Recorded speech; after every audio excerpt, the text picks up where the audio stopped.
What's up, fam? My name is Matthew Spangler of The Meditation Effect, and in today's video, we're going to be naming our inner critic.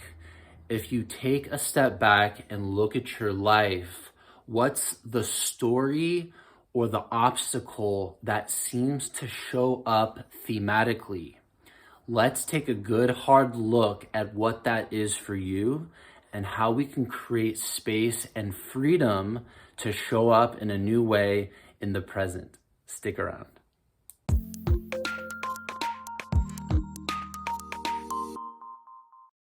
No one knows you better than you. If you look at all of your life experiences, you are the common denominator for every one of those experiences.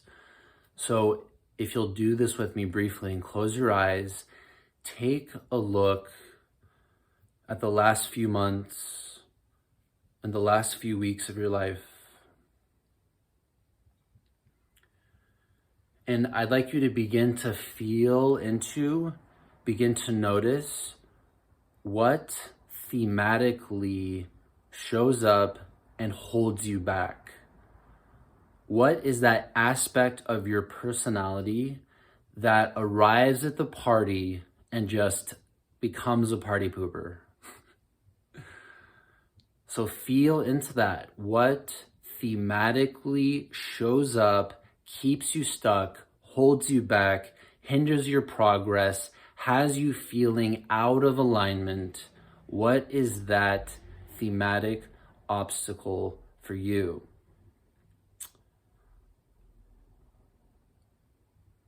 For me, it's overthinking. I notice that historically, I have a tendency to overthink. There are opportunities for action. There are opportunities for surrender. There are opportunities to shift my awareness. And yet, historically, so often, I've fallen into the quicksand of overthinking. So with today's tool, we're going to name our inner critic. We're going to externalize and give name and form to that thematic obstacle that shows up. Perhaps for you, it's procrastination. Perhaps for you, it's perfectionism. Perhaps for you, it's the thematic story that I'm not good enough. They'll never like me. I can't do this. I'll wait until tomorrow. What's the thematic story or obstacle that shows up and keeps you playing small? For me, it's overthinking, and I think alliterations work really well here. So I call my inner critic Overthinking Ollie. This means that when I'm going about my daily life, when I notice Ollie has shown up to the party, I can recognize it, I can name it, and I can discover, embody, and act upon my freedom in spite of Ollie's presence. So it's the awareness of Ollie and it's the naming of Ollie that creates space between myself and this echo or reflection of my past. So we're creating space, we're disentangling our identity, our present moment self from this conditioned pattern. When I can see it and name it, I create a distinction between myself in the present and this echo from the past. So I'm carrying out my day. Oh, I recognize Overthinking Ollie. I name him, and in that moment, I generate freedom. I generate space.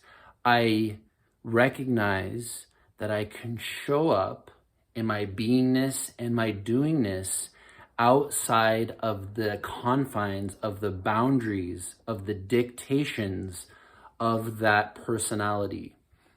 So when I notice I'm overthinking, I recognize it, I name it, and then I shift. So I'm noticing, I'm shifting, and I'm becoming. So when I notice I'm overthinking, then there's an opportunity for action. There's an opportunity for a thought or affirmation that actually does serve me. There's an opportunity to contribute to someone else. There's an opportunity for body awareness, moving from thoughts into my body, into my heart space. So that moment of recognition is really an invitation. Okay, now that I see and name my inner critic, who do I want to be now in this next now moment? Each moment is showing up new and fresh. The conditioned pattern, that inner critic, loops our consciousness back into outdated ways of being. So when we can name it and identify it in the present, we're creating space between who we were and who we are right now. So who is that person for you? How does that person show up? Can you be in the practice of identifying and naming that thematic obstacle that is not really a reflection of your deepest truth and the person that you're becoming? Name your inner critic as a practice and watch how it loosens its grip. In the beginning stages of this practice, it would be kind of intellectual and sequential. I'm overthinking. Okay, I'm gonna name this overthinking Ollie. I'm gonna see it as a reflection of my past, and now I have a new choice. So it began as kind of this intellectual sequence, and now as I practice, I see it, I shift, and I become. It becomes much more intuitive and spontaneous as you practice it, just like flexing a muscle. The more that you flex that muscle, the more spontaneous your strength is going to be in that regard. So identify your inner critic, name it, expose it to the light. It's been hiding in the shadows, which means it's been pretending to be you. Overthinking is not who I am. It's simply a pattern that no longer serves me. So we're bringing our inner critic to the light, and that is revealing more to us of who we truly are and who we truly desire to become. Because who I truly desire to become is decisive, courageous, heart-centered. That's who I am now, and that's my vision of who I'm becoming. So Overthinking Ollie gets to take a back seat.